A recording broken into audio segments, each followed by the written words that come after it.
Welcome to ട്രൈഡു. നമുക്ക് ഇന്നത്തെ ഗോൾഡിന്റെ പ്രൈസ് മൂവ്മെന്റ് അനാലിസിസ് ഒന്ന് നോക്കാം. അതിനു മുന്നേ ഇന്നലെ നടത്തിയ അനാലിസിസിന്റെ ഡീറ്റെയിൽസ് ഒന്ന് നോക്കാം. ഇന്നലെ നമ്മൾ അനാലിസിസ് നടത്തുമ്പോൾ പറഞ്ഞിട്ടുണ്ടായിരുന്നു ഈ ഒരു ലെവൽ ബ്രേക്ക് ചെയ്ത് പോവുകയാണെങ്കിൽ മുകളിലോട്ട് പോകാനുള്ള സാധ്യത ഉണ്ട്, അല്ലെങ്കിൽ ഇവിടെ വന്ന് കുറച്ചു നേരം നിന്നതിന് ശേഷം താഴോട്ടേക്ക് പോകാനുള്ള സാധ്യത ഉണ്ടെന്നുള്ളത്. അത് ബ്രേക്ക് ചെയ്തില്ല, നേരെ താഴോട്ടേക്ക് വന്നു. നമ്മൾ പറഞ്ഞ ആദ്യത്തെ ലെവൽ ഇവിടേക്ക് എത്തി, അതുപോലെ തന്നെ രണ്ടാമത്തെ ലെവലിലേക്ക് എത്തി, മൂന്നാമത്തെ ലെവലിൽ എടുത്തിട്ട് ഇപ്പൊ ഒരു സപ്പോർട്ട് എടുത്ത് മുകളിലോട്ട് പോയി വീണ്ടും ഈ ഒരു റെസിസ്റ്റൻസ് ലെവലിൽ മാർക്കറ്റ് വന്നു നിൽക്കുന്നത്. അപ്പൊ അങ്ങനെ നോക്കുകയാണെങ്കിൽ ഇന്നലെ നടത്തിയ അനാലിസിസിന്റെ ഒരു 100%ഓളം നമ്മുടെ ആക്യുറസി വന്നിട്ടുണ്ട്. ഇനി നമുക്ക് ഇന്നത്തെ പ്രൈസ് മൂവ്മെന്റ് അനാലിസിസ് നോക്കാം.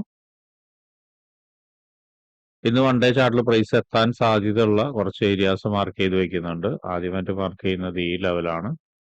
അതിന്റെ മുകളിലോട്ട് പോവുകയാണെങ്കിൽ ഇന്നലെ നമ്മൾ എക്സ്പെക്ട് ചെയ്തൊരു ഗ്യാപ്പ് ഫില്ലിംഗ് ഉണ്ടായിരുന്നു, ആ ലെവൽ ആണ്.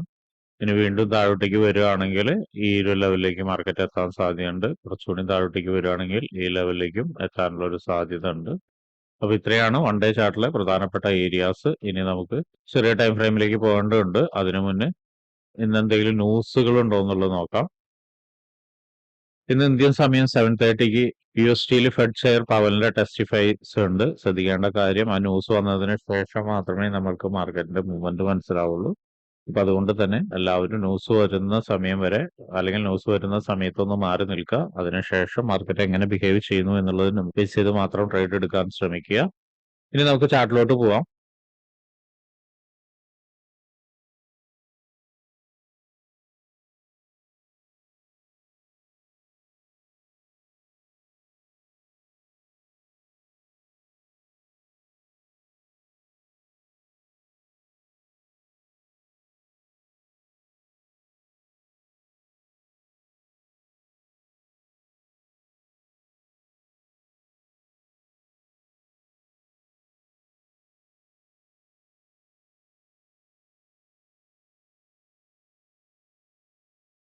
വൺ അവർ ചാർട്ടിലെ പ്രധാനപ്പെട്ട ഏരിയാസ് മാർക്ക് ചെയ്ത് വെച്ചിട്ടുണ്ട്. നമുക്ക് അതിന്റെ ഒരു പ്രൈസ് റേഞ്ചുകളൊന്ന് നോക്കാം.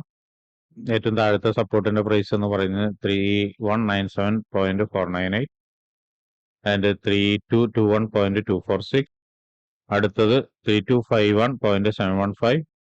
അടുത്തത് 3272.326. അടുത്തത് 3287.113. അടുത്തത് 3308.620. ഇനി റെസിസ്റ്റൻസിന്റെ ആണ് 3350.291 ആൻഡ് 3372.246. അടുത്തത് 3383.896, 3403.163, 3424.617 ആൻഡ് 3443.490. ഇത്രയാണ് പ്രധാനപ്പെട്ട ഏരിയാസ് 1 അവറിലുള്ളത്. ഇനി നമുക്ക് 50 മിനിറ്റ്സിലോട്ട് പോകാം. 50 മിനിറ്റ്സിലോട്ട് പോകുന്ന സമയത്ത് നമുക്ക് ഇവിടെ ഒരു നല്ല സ്ട്രോങ് ആയിട്ടുള്ള ഒരു ഏരിയ ഉണ്ട്. ആ ഒരു ഏരിയനെ ഒന്ന് മാർക്ക് ചെയ്തിടുന്നുണ്ട്.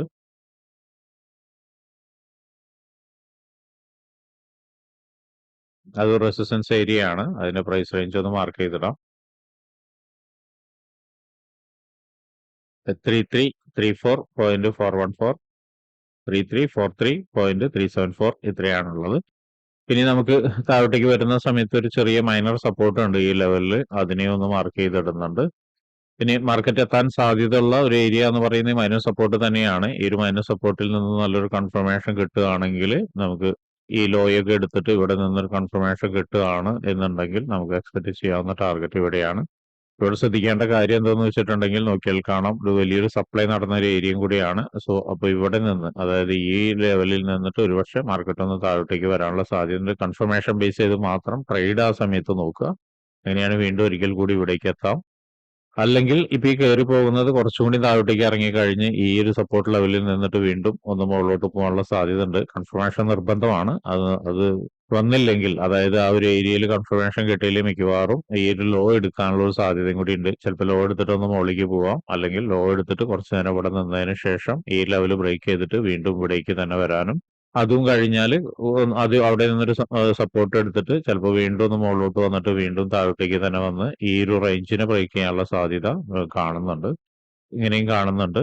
ഇവിടെയൊക്കെ ശ്രദ്ധിക്കേണ്ട കാര്യം, ഈ ലെവലിലൊക്കെ വരുന്ന സമയത്ത് ഒരുപക്ഷെ മാർക്കറ്റ് നല്ല രീതിയിൽ ഒരു കൺഫർമേഷൻ തരികയാണെങ്കിൽ നമുക്ക് അടുത്തൊരു ഏരിയ വരെ നമുക്ക് മൂവ്മെന്റ് കിട്ടാൻ സാധ്യത കാണുന്നുണ്ട്. ഇനി അതുപോലെ തന്നെ മറ്റൊരു കാര്യം എന്ന് വെച്ചിട്ടുണ്ടെങ്കിൽ ഇതിന്റെ മുകളിൽ ബ്രേക്ക് ചെയ്ത് കഴിഞ്ഞാൽ ഇവിടെ നോക്കിയാൽ കാണാം നല്ലൊരു സപ്ലൈ നടന്ന ഒരു ഏരിയ ആണ്. ഇവിടേക്ക് എത്തിക്കഴിഞ്ഞാലും മാർക്കറ്റ് ഒരു പക്ഷേ അത്യാവശ്യം മോശമില്ലാത്തൊരു പുൾ ബാക്ക് തരാനും അങ്ങനെ പുൾ ബാക്കിൽ നിന്ന് വീണ്ടും ഒരു കൺഫർമേഷൻ കിട്ടുകയാണെങ്കിൽ ഈ റേഞ്ച് ബ്രേക്ക് ചെയ്യാന്ന് പറയുമ്പോൾ ശ്രദ്ധിക്കണം. ഇവിടെ ഒരു ഗ്യാപ്പ് ഫില്ലിംഗ് ഉണ്ട്. ചിലപ്പോൾ ഗ്യാപ്പ് ഫില്ലിംഗ് ചെയ്തതിന് ശേഷം വീണ്ടും ഒന്ന് താഴോട്ടേക്ക് വന്നിട്ടായിരിക്കും വീണ്ടും ബ്രേക്ക് ചെയ്യാൻ പോകുന്നത്. അപ്പോൾ ഈ പറഞ്ഞ ഏരിയാസ് എല്ലാം പ്രത്യേകമായി നോട്ട് ചെയ്യുക. അവിടെ വന്നിട്ട് മാർക്കറ്റ് എങ്ങനെ ബിഹേവ് ചെയ്യുന്നു എന്നുള്ളത് നോക്കിയതിന് ശേഷം മാത്രം ട്രേഡ് എടുക്കുക. അപ്പൊ ഇങ്ങനെയുള്ള കാര്യങ്ങളൊക്കെ നിങ്ങൾക്ക് പഠിക്കാൻ താല്പര്യമുണ്ടെങ്കിൽ ട്രേഡ് റൂട്ടുമായിട്ട് ബന്ധപ്പെടാം. അത് ഫ്രീ ആയിട്ട് ട്രേഡിങ്ങിന്റെ കാര്യങ്ങളൊക്കെ നിങ്ങൾക്ക് പഠിക്കാവുന്നതാണ്. അതിനു വേണ്ടിയിട്ട് ഈ വീഡിയോയുടെ ഡിസ്ക്രിപ്ഷനിൽ ഒരു ഗൂഗിൾ ഫോം കൊടുത്തിട്ടുണ്ട്. ആ ഗൂഗിൾ ഫോം കൃത്യമായി വായിച്ച് അതിലുള്ള കണ്ടീഷൻസ് ഒക്കെ ഓക്കെ ആണെങ്കിൽ മാത്രം ഫിൽ ചെയ്യുക. അതോടൊപ്പം തന്നെ ഡിസ്ക്രിപ്ഷനിലുള്ള വാട്സപ്പ് ചാനലിൽ നിങ്ങൾക്ക് ജോയിൻ ചെയ്യാവുന്നതാണ്. അവിടെ ട്രേഡ് റൂട്ടിന്റെ അപ്ഡേറ്റ്സ് ലഭിക്കുന്നതാണ്. അപ്പൊ എല്ലാവർക്കും ഇന്നൊരു പ്രോഫിറ്റബിൾ ഡേ ആവട്ടെ എന്ന് ആശംസിക്കുന്നു.